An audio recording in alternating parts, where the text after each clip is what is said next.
Here I have VIVO X60 Pro, and today I'm going to show you how to change sound settings in screen recorder feature on this device. So to do this, firstly go to the upper bar. Here you have to find the button record screen.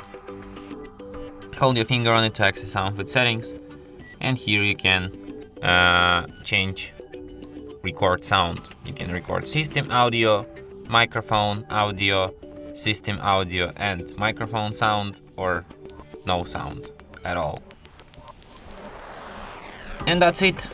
Thanks for watching.